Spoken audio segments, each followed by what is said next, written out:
Bueno, yo soy la doctora Leticia Reboa, mucho gusto. Soy médico de la Dirección Sectorial Salud, especialista en salud ocupacional. Y yo soy la doctora Fabiana Carvajal, también médica especialista en salud ocupacional y asesora técnica en la Dirección Sectorial de Salud. Y también trabajan con nosotros, que ahora está en una reunión y no se ha podido conectar, el ingeniero técnico prevencionista Rodrigo Renauro, que es quien también colaboró en la elaboración de la presentación, y otros compañeros que en realidad ahora no están presentes, otra técnica también que trabaja con nosotros, Verónica Curbelo. Y estamos, bueno, desde hace poco tiempo, ahora un año, empezando con lo que es la parte de estos talleres, que los talleres en realidad ya hace Eso te iba a dos decir, hace años. muchos años que se venían dando estos talleres de accidentes laborales, pero bueno, como que se ha hecho más hincapié también, además de lo teórico, en la práctica, en lo que tiene que ser en la llevada de práctica, digamos, lo que tiene que ver con accidentes laborales. Bueno, vamos a empezar con algunas definiciones para tener en claro de qué hablamos cuando hablamos de salud y de trabajo. Ya hay varias definiciones desde la OMS que lo define como ese estado completo. Esta definición es más clásica, todos capaz que la habrán escuchado, de ese bienestar físico, mental y social, y que no es solamente la ausencia de enfermedad. Pero la salud sabemos que es un cambio permanente, es un momento en el cual nosotros evaluamos, pero es un proceso totalmente dinámico, ¿no? Y el resultado que se produce entre la interacción constante entre el individuo y todo el medio que lo rodea, tanto en el domicilio como en el trabajo, ¿no? Nosotros, nuestra salud también depende del medio que nos rodea, por lo cual para el trabajo también influyen mucho las condiciones y medio ambiente de trabajo.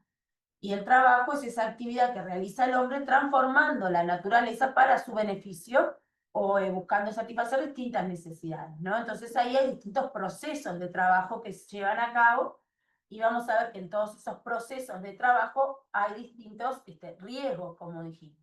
Y como hablábamos, bueno, que la salud es un proceso dinámico, a su vez el trabajo también es un proceso dinámico y la interacción entre salud y trabajo, entre esos ambos procesos, ese resultado es, bueno, es el objetivo de estudio de la salud ocupacional. Entonces, como habíamos hablado, el trabajo tiene, se le habla de dos polos, un polo positivo, un polo negativo. Por un lado, el trabajo tiene su polo positivo, que favorece el desarrollo personal, el desarrollo profesional, nos genera grupos de pertenencia, nos permite generar vínculos con otras personas, que muchas veces nos sirven también de un sostén, nos permiten adquirir bienes, servicios, nos permiten desarrollar esa tarea para la que una persona se formó, que es todo el elemento positivo, todo lo satisfactorio, lo que tiene que ver con el trabajo, pero también el trabajo puede tener un polo negativo, que esos son las enfermedades, a lo que nosotros le llamamos enfermedades profesionales y los accidentes laborales. Los accidentes laborales lo que lleva y lo que motiva a este seminario en el día de hoy. Lo mismo, ¿no? Lo que ya veníamos diciendo desde la salud ocupacional. De estos, presentación va a quedar subida en formato PDF en el repositorio del seminario, en la página de formación, así que no se preocupen por sacar notas y eso porque después se los vamos a subir. Ahí va a quedar allí para que ustedes la puedan, si quieren tener después para compartir con otros compañeros. Y también va a estar el video, ¿está? Queda colgada las dos cosas, el video y la presentación. Así que un poco no, es eso, las acciones en salud ocupacional tienden a potenciar estos factores saludables y bueno, y tratar de disminuir, como decíamos, los factores de riesgo a lo mínimo posible o lo menor expresado. Para eso se fueron utilizando diferentes términos para evaluar esas condiciones y medio ambiente de trabajo. Se clasifican en factores, factores que pueden ser laborales, otros extralaborales, que tienen que ver con desde el ambiente físico, la organización del trabajo, los tiempos de descanso, también los distintos riesgos a los que estamos expuestos, ¿no? Riesgos químicos, riesgos físicos, como es la carga física, la parte ergonómica, los contaminantes del ruido, del medio ambiente que puede haber, hasta los riesgos psicosociales, que son los que tienen que ver con la salud mental. De esto hubo un seminario en el mes pasado de julio, no sé si alguno pudo participar, que lo dio la psicóloga que también trabaja con nosotros, Romina Laguna, estuvo hablando sobre los riesgos psicosociales, que son todo lo que tiene que ver con esto, la organización del trabajo, los tiempos de descanso y cómo eso impacta en nuestra salud. Y después tenemos los extralaborales que hablan de la historia personal del trabajador, ¿no? La educación, si tiene otros trabajos y todo lo que influye también en que la aparición de algún problema de salud no tiene por qué necesariamente haber aparecido acá en este trabajo, puede ser de otro, puede ser personal. La doble presencia, el cuidado, además del trabajo, el cuidado de familiares, ya sea de niños, personas adultas, la triple presencia, cuando se habla del estudio, cuando la persona tiene que estudiar, tiene que trabajar, tiene que también el cuidado responsable de distintas personas. Todos estos elementos son, o determinantes son los que tienen que ver, influyen en lo que es lo que se llama condiciones y medio ambiente de trabajo. Que principalmente nosotros hoy nos vamos a centrar, como dijimos, en los accidentes de trabajo, que es un evento más inesperado, más de agudo, ¿verdad?, que puede ocurrir, pero que las enfermedades profesionales las vamos a nombrar y por eso hablamos de estas condiciones y medio ambiente de trabajo que a veces pueden generar un daño que no es tan visible como estos ejemplos que hay acá, ¿no? Que se cae de una escalera, esto es más como un accidente, ¿tá? Sino que son más a largo plazo. Ahí es importante tener estas definiciones de peligro y de riesgo, porque uno puede estar con un peligro, pero no tiene por qué haber un riesgo, o el riesgo puede ser menor. La probabilidad de que se cause el daño, estando ese riesgo presente, es variable.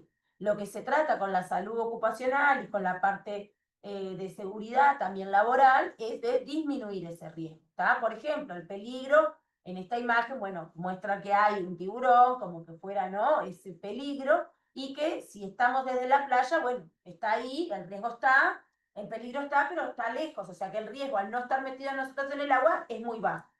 Y si nos metemos al agua a nadar, bueno, ahí el riesgo, obviamente, la probabilidad de tener un daño, una mordida, en este caso por el animal, sube. Lo mismo nos puede pasar si hay, por ejemplo, como decíamos, ¿no?, una baldosa rota, o como hoy, un día que está húmedo, mojado el piso. Si el piso es resbaladizo, el peligro está. Ahora que nosotros pasemos caminando por encima de donde está el piso mojado y a su vez tenemos un calzado capaz que no es de goma y que no tiene suela antideslizante, se suman varios factores que llevan a que nos caemos, ¿tá? Y ahí tenemos un accidente. Entonces, el peligro está, pero que ocurra un accidente, hay una probabilidad que va a depender de muchos factores que se den para que ocurra ese accidente. Entonces, como para resumir un poquito la definición anterior, el peligro es algo que tiene, un peligro es algo que tiene potencial de causar un daño, ¿tá? Y el riesgo es la probabilidad de que un peligro te cause daño. Es decir, No, acá lo mismo. El peligro es una condición o fuente o acto en el que tiene potencial de provocar una lesión a las personas o un daño, y el riesgo se denomina la combinación de esa probabilidad de que este peligro realmente produzca una afectación o consecuencia, que puede ser lesiones o daños, si esto ocurre. Y ahí está otro ejemplo del cable, otro ¿no? ejemplo del peligro, ¿no? Un cable pelado, digamos, Sí. como se dice, un cable eléctrico que está en malas condiciones, es un peligro. Ahora, si nosotros tomamos contacto con ese cable, bueno, ahí hay un riesgo, que es la probabilidad de que sufra un daño. Claro, sin guantes, sin nada, sin agarrar el cable con unas O pinzas, claro. apagar la corriente antes de manipular o trabajar con ese cable. Seguimos con un poco lo mismo, pero seguramente quedó claro ahí lo que es la fuente, el peligro y el riesgo, ¿no? Y que hay distintas probabilidades, bajo, medio o alto, o muy alto, ¿no? Para estas escalas de probabilidades hay que hacer una evaluación de ese riesgo, ¿no? Que eso lo hacen generalmente los compañeros, los técnicos prevencionistas o los médicos laborales si vamos al lugar también. Lo mismo, perdón, distintos ejemplos de lo mismo, ¿no? La fuente, la situación, un acto, que puede ser un acto inseguro, el riesgo de caída a distinto nivel. Estos son los riesgos más frecuentes, el atrapamiento, las caídas, y de distintos niveles son como los riesgos que más comúnmente ocurren, ¿no? Y como decíamos, hay varias situaciones y fuentes de peligro que pueden ocurrir. Hablamos de incidente cuando ocurre un evento sin que haya un daño en la salud de un trabajador. O sea que un incidente es cuando no tiene por qué ocasionar a las personas o a las instalaciones un daño. Si vamos al ejemplo del piso mojado, ¿no? Un día como hoy llego, está el piso mojado, resbalo, tablilleo un poquito, pero no me pasó nada, sigo caminando, no se rompió ninguna estructura, no choqué contra nada. Fue un incidente. seguramente van a pasar 2 o 3 incidentes hasta que alguien se tropieza y efectivamente se cae, se tuerce el pie, el tobillo, se hace un esguince o se hace una fractura. Y que muchas veces lo que vemos es que cuando alguien se cae de un lugar, dicen, ah, sí, ya hace tiempo, nos hemos resbalado todos por esa escalera. Entonces uno no denuncia los incidentes, lamentablemente, hasta que pasa un accidente. Y eso es un poco lo que queremos trabajar hoy, es en esto, ¿no? En tratar de trabajar en prevención, en identificar esos potenciales también riesgos que pueden haber y cómo a veces la sugerencia de mitigar esos riesgos puede surgir desde ustedes mismos los trabajadores. Por ejemplo, está mojado el piso, bueno, capaz que pongamos una alfombra para secarse los pies antes de entrar, tener con el auxiliar que esté más pendiente de si está mojado el piso secar, identificar, ¿no? Con algo que está el suelo mojado, vieron que se ponen como Los una... carteles amarillitos que se ponen para saber que el piso está mojado, que no se puede desplazar por ahí. Estos son ejemplos, digamos, de que un incidente, digo, para dar importancia a lo que tiene que ver con los incidentes y que eso no pase desapercibido, digamos, que si bien no hubo un daño a la salud de las personas o a terceros o a la estructura física, digamos, pero no que no quede, no pase desapercibido y quede por ahí nada más y en otro momento se produzca lo mismo y sí pueda producir un daño a una persona. Entonces, darle esa importancia también a los incidentes y trabajar en consecuencia para la prevención. Cuando hablamos de denunciar, es notificar al superior inmediato, a las personas encargadas de poder resolver esa situación y modificarla para que esto no vuelva a suceder.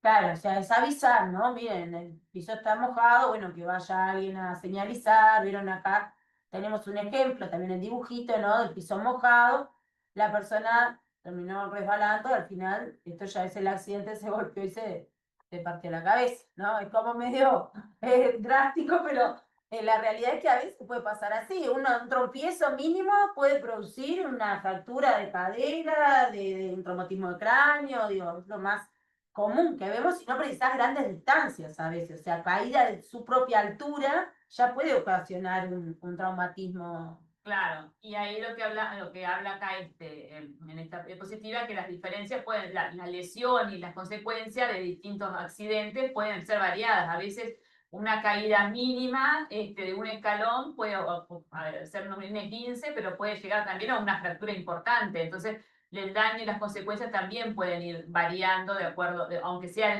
el mismo, digamos, el mismo accidente, la misma acción, digo, puede tener consecuencias diferentes en las personas, ¿no? Y en el medio que nos rodea. Claro, considerando a sumar las características de cada persona, ¿no? Alguien, como decíamos, capaz que está anticoagulado, otro que tiene problemas de osteoporosis, se cae, se fractura. O sea, como dijimos, hay varias condiciones que también van a influir en eso. Para adelante porque así dijimos el accidente. Sí, también. Ahí después, entonces, como habíamos hablado del incidente, que cuando no hay un daño, después tenemos el accidente de trabajo, que es un evento que surge en el lugar de trabajo o durante el transcurso de de manera imprevista, es no deseado y que interfiere con la normalidad de la actividad realizada y que repercute negativamente en la salud de las personas, bueno, y genera un daño significativo a las instalaciones y procesos. Entonces, para tener en cuenta que el accidente es eso, un hecho grupo inesperado y no deseado. Ahí va. Bueno, la clasificación de estos factores de riesgo lo pasamos un poco por arriba, pues ya lo habíamos dicho, microclimas que tienen que ver con la iluminación, la ventilación, la temperatura, la humedad, los contaminantes, si hablamos de químicos, físicos, las radiaciones, el ruido, los biológicos que tienen que ver con virus, bacterias y hongos, también la zoonosis, ¿no? Donde hay roedores, donde hay animales, pienso si acá hay gente conectada de las UTUs agrarias o de secundaria, de primaria, también las escuelas rurales, donde también tienen hasta plaguicidas, ¿no? Porque están ahí aplicándose productos herbicidas y plaguicidas en las plantaciones. O sea que siempre hay distintos tipos de riesgos en nuestros lugares de trabajo y esa característica es individual de cada centro. Por eso a veces es muy difícil desde acá hablar de un riesgo puntual, porque la realidad de cada centro donde ustedes están seguramente es un poco diferente. ¿Está? En resumen, entonces, las patologías del trabajo van a incluir los accidentes laborales, que son los evitables, y son en los cuales se tienen en cuenta el papel de esto, de la CIMAT, que son las condiciones y medio ambiente de trabajo, en este proceso de salud y trabajo. Y la enfermedad que causa o que es causada por el trabajo es un concepto más amplio que, como dijimos, incluye a lo que es la enfermedad profesional, que están reguladas por normativa, donde hay una lista que ya está aprobada de cuáles son las patologías asociadas a problemas profesionales según la tarea que uno realiza. ¿Ah?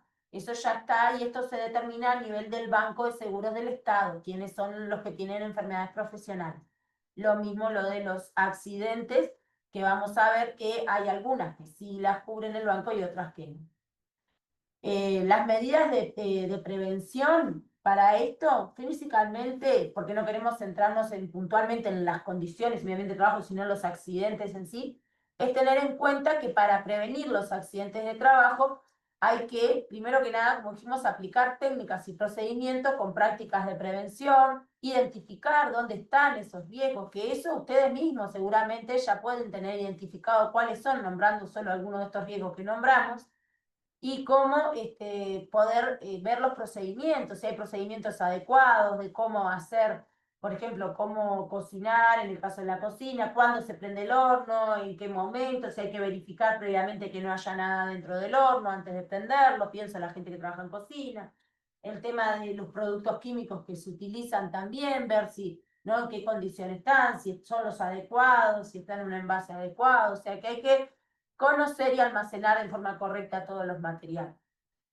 Actos inseguros que pueden ser, por ejemplo, actividades o operaciones sin previo adiestramiento. Esto quiere decir que a uno le manden a hacer algo que nunca lo hizo. La primera vez que me voy a subir a una escalera a podar un árbol, o sea, no, si nunca lo hice, no es mi tarea, no soy de mantenimiento y no conozco las herramientas, no las voy a utilizar. Haciendo pruebas, digamos, porque seguramente pueda tener más riesgo de tener un accidente. Las operaciones del equipo sin la autorización, lo mismo, ¿no? Utilizar alguna herramienta, hasta que yo les decía, una moladora, un taladro, a veces que uno lo ve como algo más simple, pero puede también partirse un disco, tener un corte o algún evento de riesgo. Quitar o bloquear dispositivos de seguridad. Esto pasa a veces, ¿no? Que en enchufes o en algunos lugares se tienen un dispositivo, una tapita de seguridad y se le saca porque molesta, pero en realidad eso está ahí para algo, para que cuando no hay nada conectado se pueda bajar y evitar ese riesgo de contacto eléctrico. Por ejemplo, cuando alguien viene a pasar un trapo para limpiar. Si ese trapo está húmedo y no está puesta esa tapa, seguramente puede tener una descarga eléctrica. Jugar o hacer bromas en el trabajo, esto es muy común, que a veces, más que nada con las cosas, ¿no? Y está más que nada acá puesto para, como ven, para el ámbito de la construcción o las tareas de mantenimiento, que a veces están en los techos o jugando como haciéndose broma y uno empuja al otro de repente haciendo una broma y se puede caer, ¿está? Es en ese sentido que habla de jugar y hacer bromas con el lugar de trabajo, ¿no? O le tiro con algo, o le dejo, no sé, algo para asustarlo, le dejo la silla media floja, le aflojo una pata a la silla para que cuando se sienta le tambalea la silla, se puede caer y después termina con un traumatismo de cráneo, digo, ese tipo de bromas que a veces se hacían Claro, antiguamente, a ¿no? veces no se tiene En cuenta la claro, la repercusión. repercusión que puede generar a otras personas, ¿no?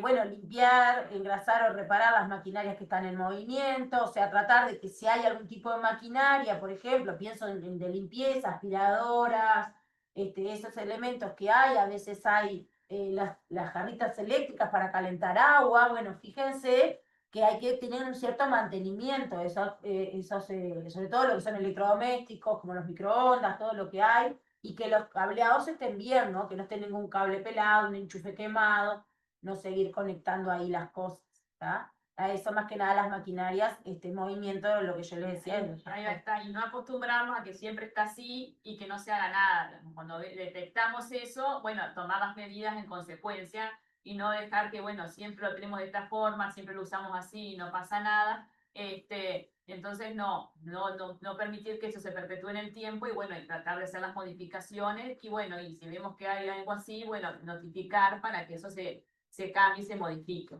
Ahí está.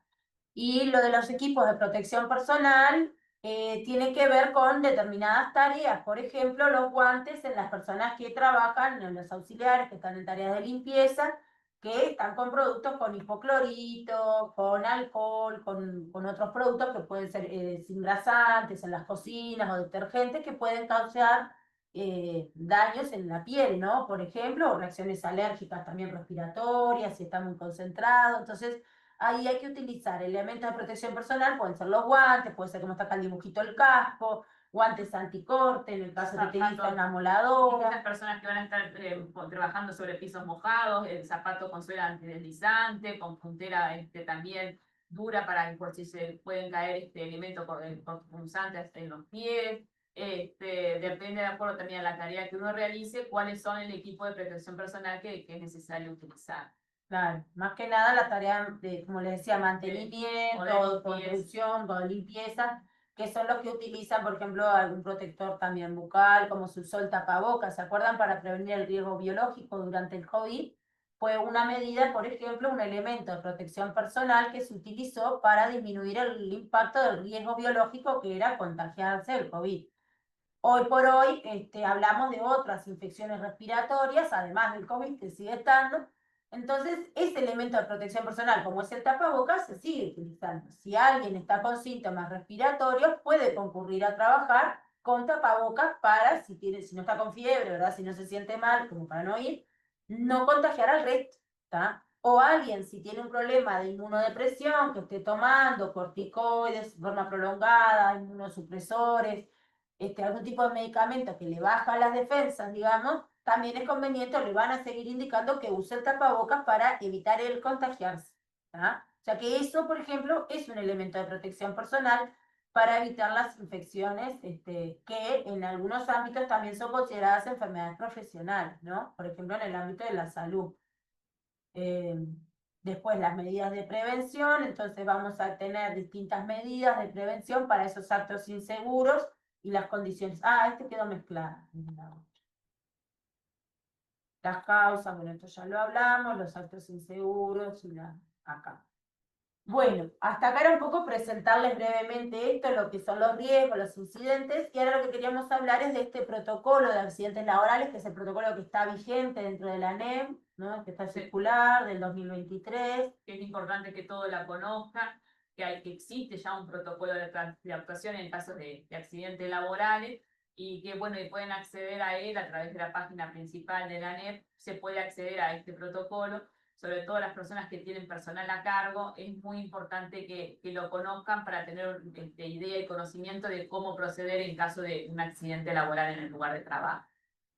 Esto es la página y la circular, la foto la van a encontrar así mismo buscan en la página esta circular, y también trajimos acá algunos fragmentos de ese protocolo para que los pudieran conocer, lo más importante, como un resumen de la definición de accidente de trabajo, que como ven es muy similar a la definición que nosotros le planteamos, pero esta es la definición que también está expuesta por la ley 16.034 de accidentes de trabajo de nuestro país, y que está regulada también por el Banco de Seguro, y que habla de ese hecho imprevisto que provoca una lesión, enfermedad o fallecimiento en ocasión o causa del trabajo, y que se presenta en forma brusca e inesperada, que interrumpe en general la tarea laboral. Así, los accidentes in itinere, es decir, los que se producen en el trayecto al o desde el trabajo, no son considerados accidentes de trabajo.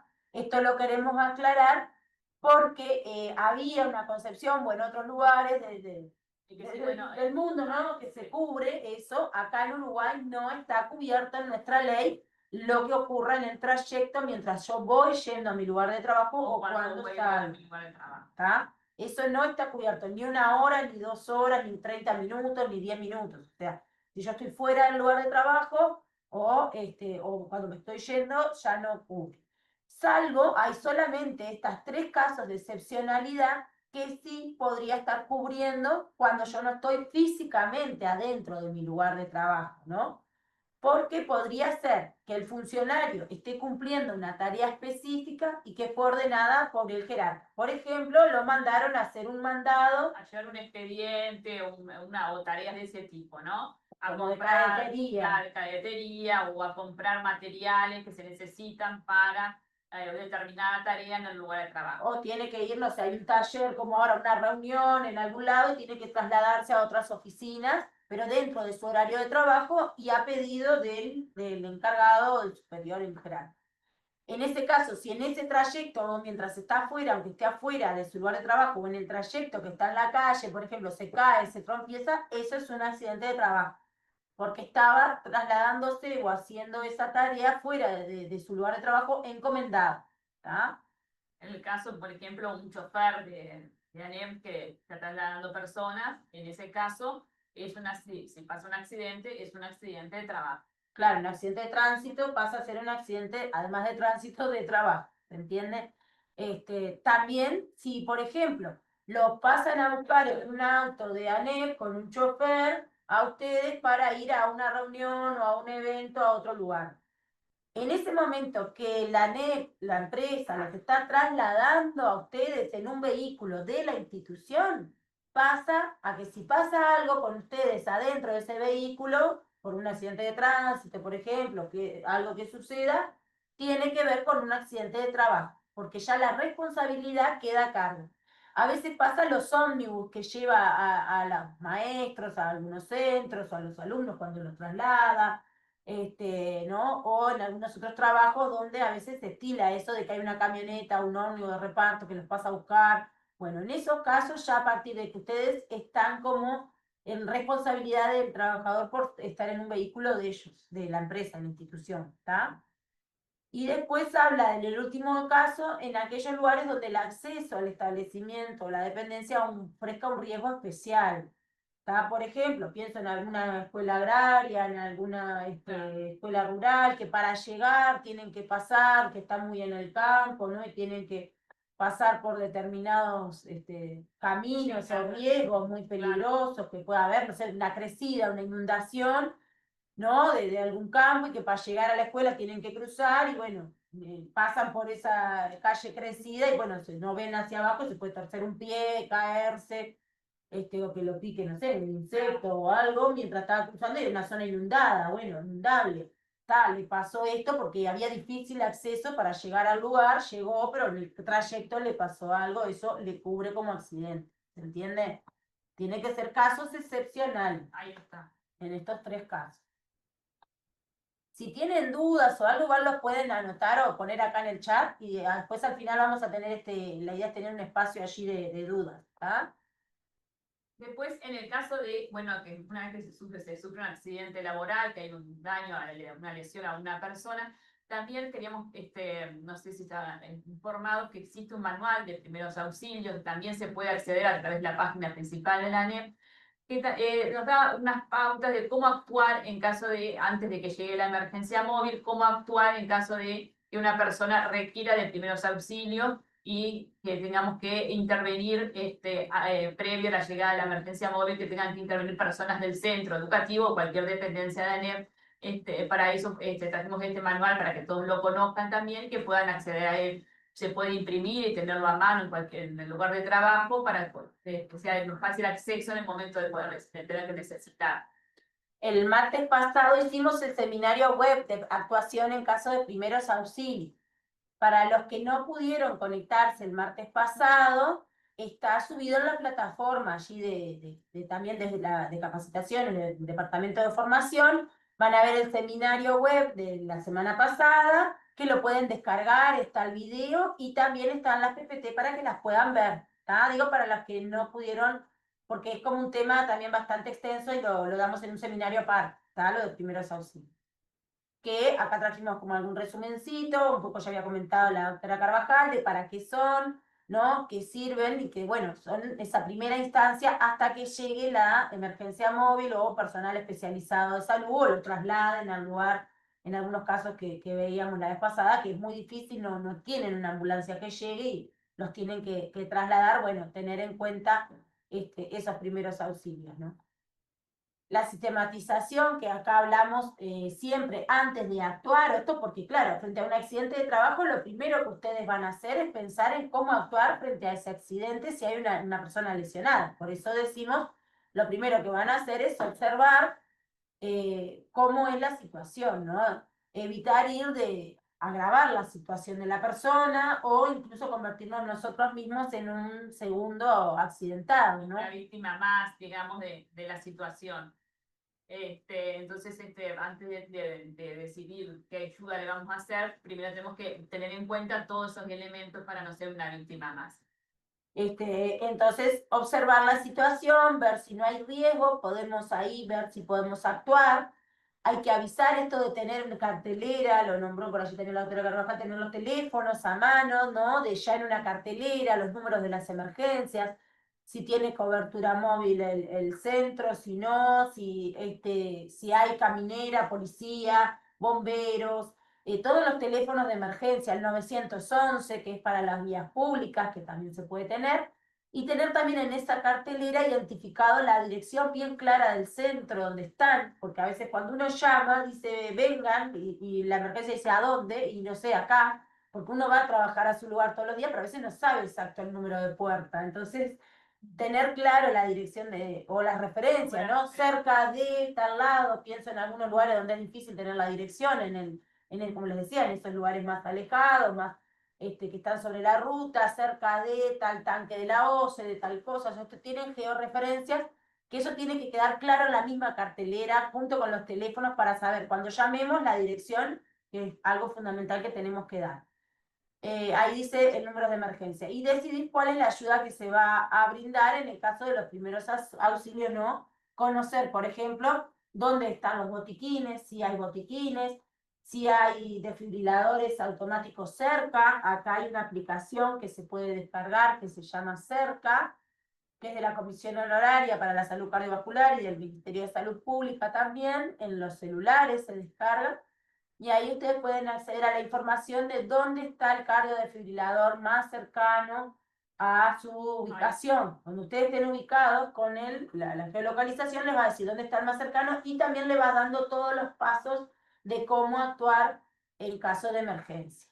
Por eso es muy importante que se puedan bajar esa aplicación, que en todos los celulares se puede bajar, y además también saber que el desfibrilador es obligación brindarlo, por más que el desfibrilador esté en otro lugar, que está en el supermercado de enfrente, no importa, el desfibrilador se tiene que prestar en el momento de que sea necesario. Es por ley y obligación de prestarlo, por más que no sea parte de la institución en la que nosotros estamos trabajando. Buscamos el más cercano y lo vamos a buscar.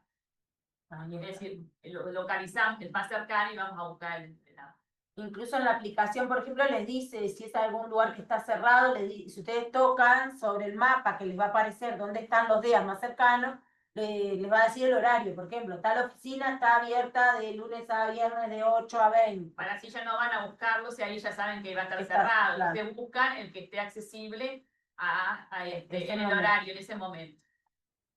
El botiquín de primeros auxilios, son estos, también está esto está todo en el manual, y dice más, qué es lo que tiene que contener, ¿no? Las precauciones a tener en cuenta, y van a ver que son, elementos básicos que habla que tiene que tener ese botiquín para poder ofrecer los primeros auxilios.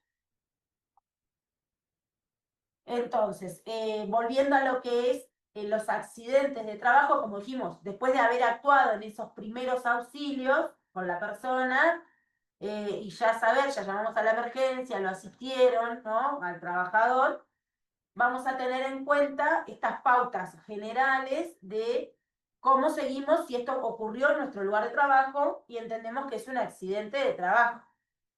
Entonces van a haber algunas pautas que son generales, por ejemplo, como dijimos, los choferes deben incluirse en este grupo, personas que cumplan tareas de mantenimiento, electricistas, carpinteros y los que trabajan en imprentas. Estas son las personas que están sí contempladas en ese seguro de la ley de accidentes de trabajo, y también auxiliares de servicio, que allí no lo pusimos, pero están incluidos auxiliares de servicio, choferes, mantenimiento, electricistas, carpinteros y aquellos que trabajen en imprentas para hacer la asistencia en el banco de seguro. En el resto de los trabajadores no docentes o docentes, ¿no? Puede ser personal de gestión o docentes que no sean trabajos manuales en condiciones de riesgo,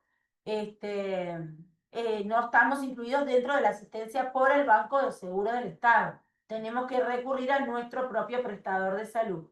Más allá de que lo que haya ocurrido, si es importante notificarlo a la dirección o al jerarca correspondiente para que se identifique eso como un incidente, un accidente de trabajo, pero que la diferencia es que la asistencia no la hace el banco de seguros, porque no estamos incluidos en la póliza.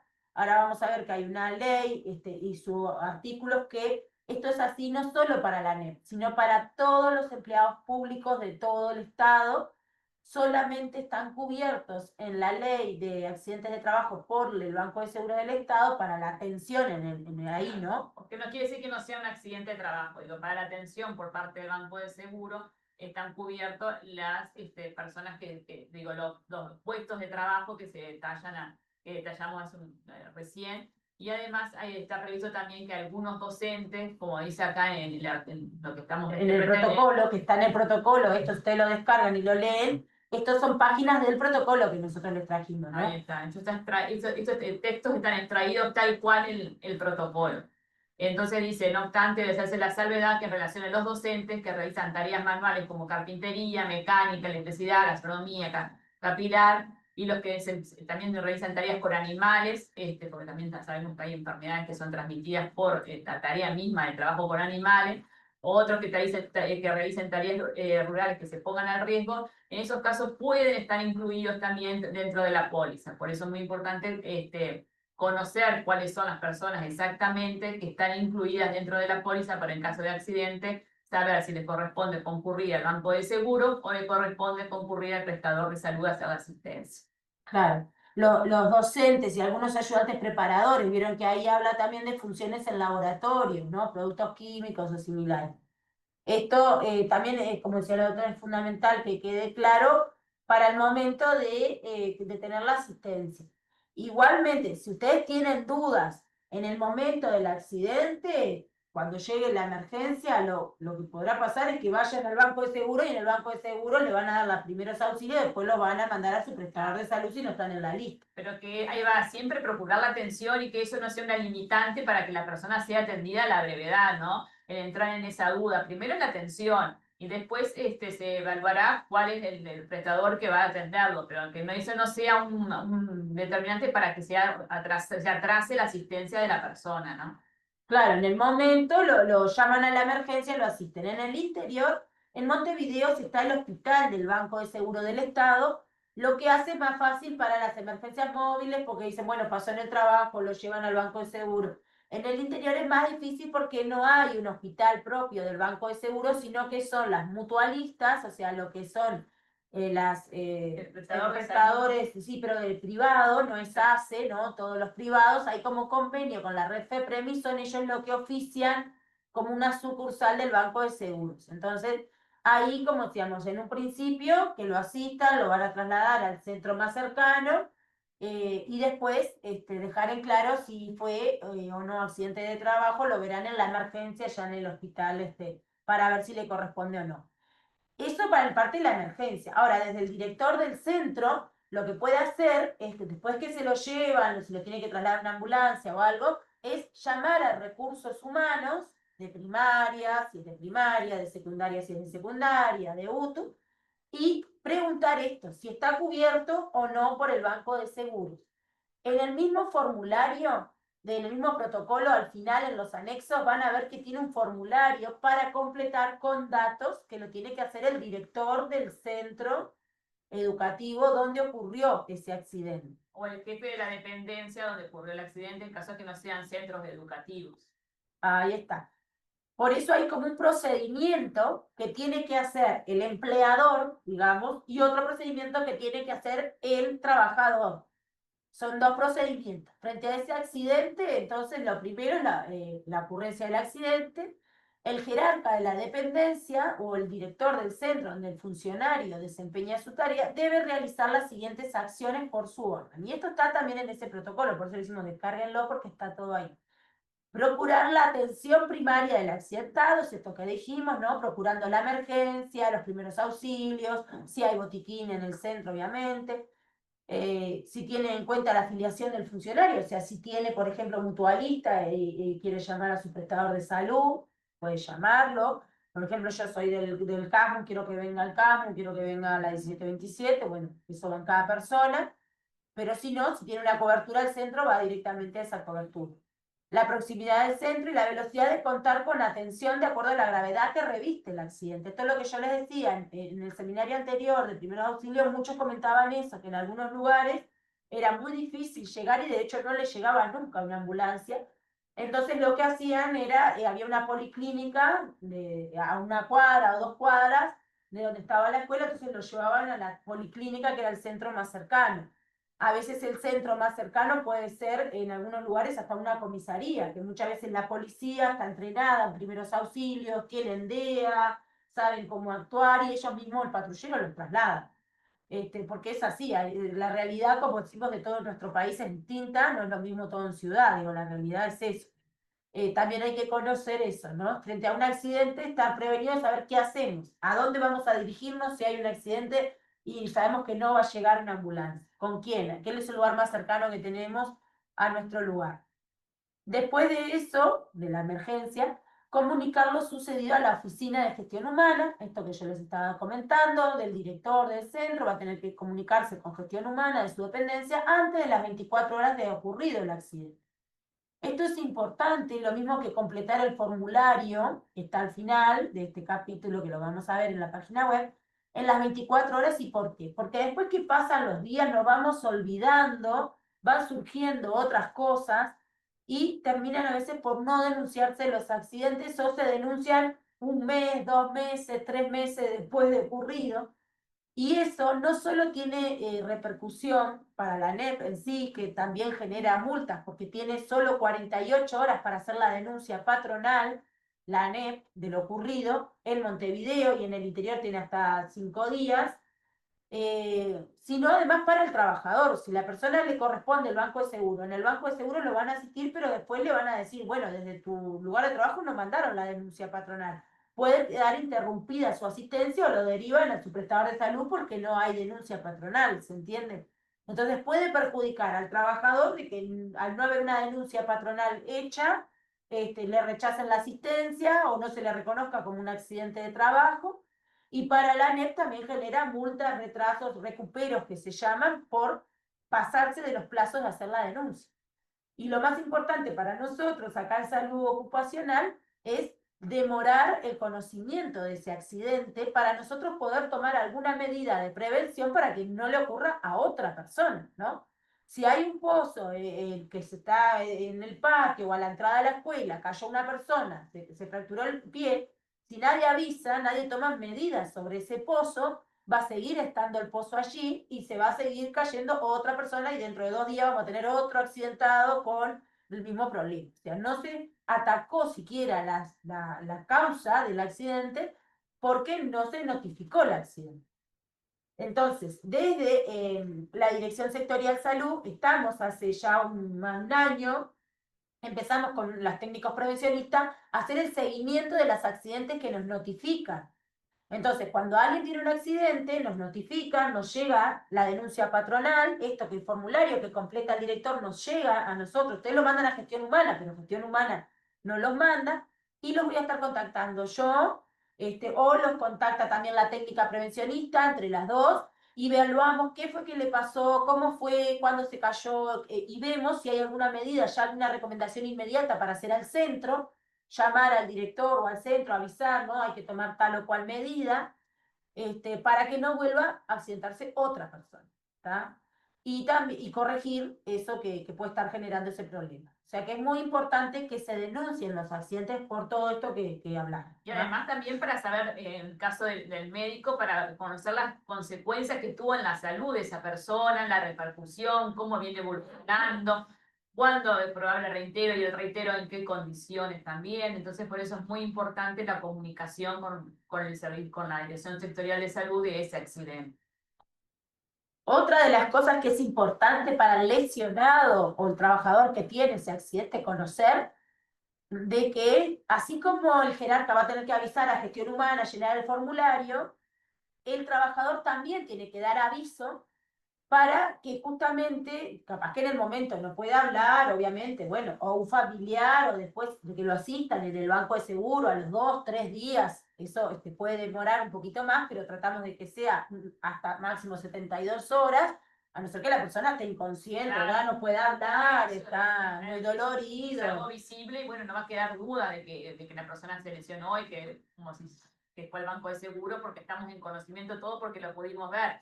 Pero hay situaciones que no son tan visibles. Por ejemplo, salpicadura en un ojo o que entró algo en un ojo después de estar haciendo algún material, alguna forma de movimiento. Entonces, capaz que la persona pasó desapercibido en ese momento, sintió una molestia, no comentó, no dijo nada, pero con el correr de las horas eso se va, el dolor o las consecuencias se van incrementando, por ejemplo, y ahí es necesario tener la consulta en el banco de seguro, pero para eso hay que dar aviso de inmediato. El director tiene que estar, el director o el jefe de cada oficina tiene que estar en conocimiento de forma inmediata de que tiene, que pasó eso, porque si no es muy difícil también después reconocer que estuvo vinculado con el trabajo. Entonces, para no tener toda esa demora administrativa también después, siempre hay que dar la información de forma inmediata, aunque a veces parezca algo que pasó desapercibido, que fue mínimo y que no parece que no tuvo consecuencias en el momento, que no va a pasar nada, siempre es bueno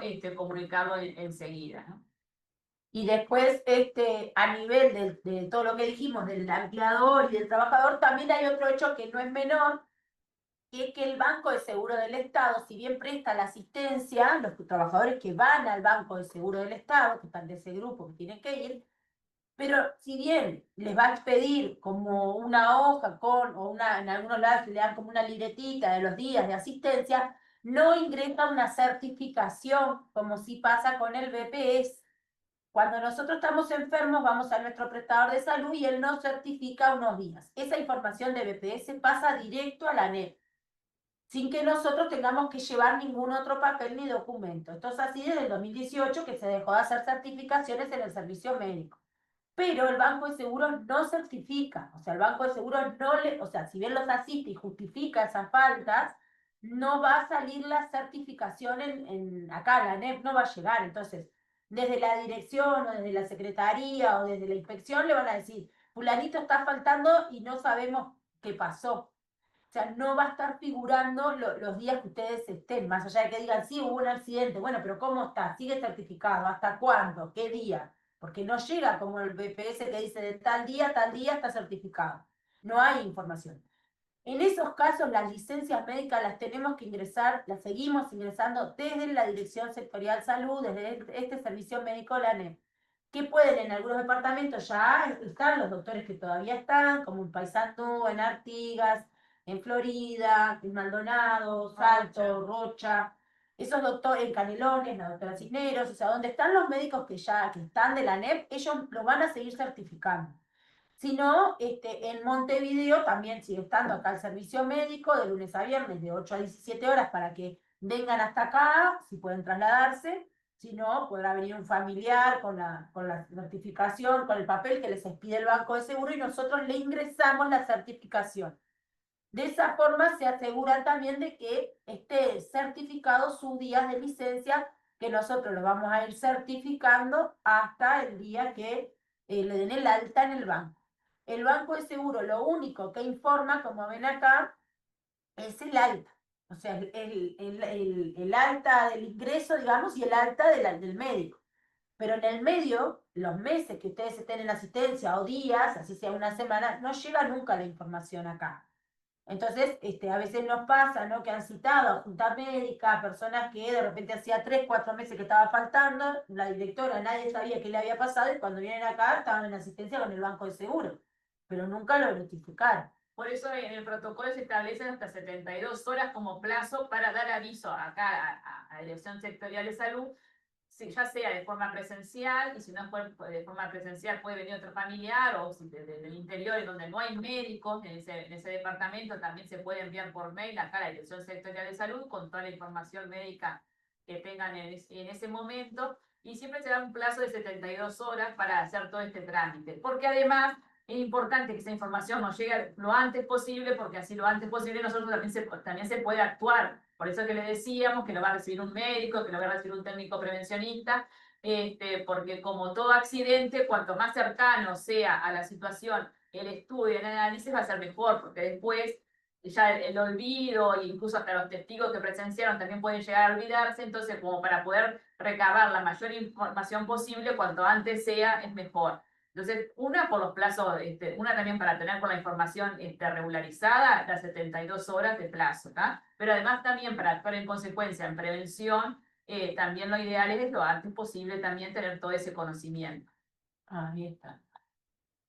Recordando un poco la normativa que habla de accidentes de trabajo, nombramos la ley 16.074, que es de seguro de accidentes de trabajo y enfermedades profesionales, ya es de 1989, es un monopolio, está manejado por el hospital y el Banco de Seguros del Estado, pero hay en el artículo 3º de la ley 16.134, donde habla que los gobiernos departamentales, los entes autónomos y los servicios descentralizados están obligados a asegurar en el Banco de Seguro del Estado solamente al personal que empleen en tareas manuales en condiciones de riesgo. O sea, están obligados.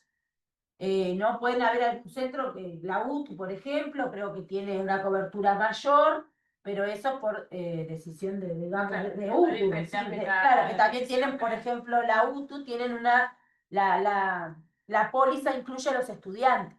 O sea, la UTU tiene una póliza para los funcionarios y una póliza para los estudiantes. ¿Por qué? Porque los estudiantes hacen talleres y también hacen manuales de riesgo y también les puede pasar un accidente que sería considerado en ese caso laboral y van a asistirse al Banco de Seguro del Estado los estudiantes, ¿tá? Pero eso es en el caso de UTU por las características, ¿no? de las tareas, lo que están estudiando allí. Claro. Y después está el decreto 210 del 2011, que es el que yo les decía que es la lista de enfermedades que son consideradas enfermedades profesionales y que es importante conocer también que dentro de esta lista no están incluidas las enfermedades o los problemas de salud mental. O sea que si alguien puede pasar alguna situación de depresión, lo que hablamos del burnout, ¿verdad? Que se habla mucho en los riesgos psicosociales, del estrés, la angustia, incluso los casos de acoso laboral o violencia en el trabajo, van a ver que hay un protocolo de actuación, también en caso de violencia en los centros educativos, pero no es una enfermedad profesional para nuestra ley, para nuestra decreto, para nuestra normativa de nuestro país. Del país, no solamente de acá, del país. Del país. No está contemplada la salud mental, sino que habla de lesiones, acuérdense la definición de accidentes principia que dijimos que era la de la ley, habla de lesiones físicas, o sea, a nivel de la físico, no de la salud mental. No está contemplada. O sea, no quiere decir que ustedes no se asistan y no vayan y bueno, y tengan su tratamiento, pero va a ser por su prestador de salud, no lo van a reconocer como enfermedad profesional, ¿tá? Porque no se reconoce a nadie, ninguna profesión, más allá de que la docencia esté contemplada como uno de los riesgos psicosociales, los más altos que tienen, ¿no? Así como todos los que trabajan con personas, los médicos, todos, pero a nadie le van a ingresar la enfermedad profesional a salud mental, porque está así en nuestra ley. Esto para recordar que también hay otros seminarios, como dijimos, que estábamos dando por la plataforma de capacitación, que pueden ver lo de salud mental. Estos son otros que se dieron anteriormente, los pueden buscar si quieren, si les interesa profundizar. Hay otros cursos también puntuales para la tarea que ustedes estén haciendo, ya sea personal de gestión o administrativos, de primeros auxilios, docentes y choferes. Estos cursos son todos 100% online y en el caso de los cursos por tarea, digamos, llevan sí, un proceso de 2-3 semanas. En los casos de los seminarios web son como estos, ¿no? Puntuales de 2 horas y con una frecuencia mensual de distinta temática, ¿ah? Que son publicados, o sea que siempre a través de la plataforma de formación para que ustedes estén al día y viendo cuáles son las distintas temáticas que se van a tratar en el cronograma que se va planteando.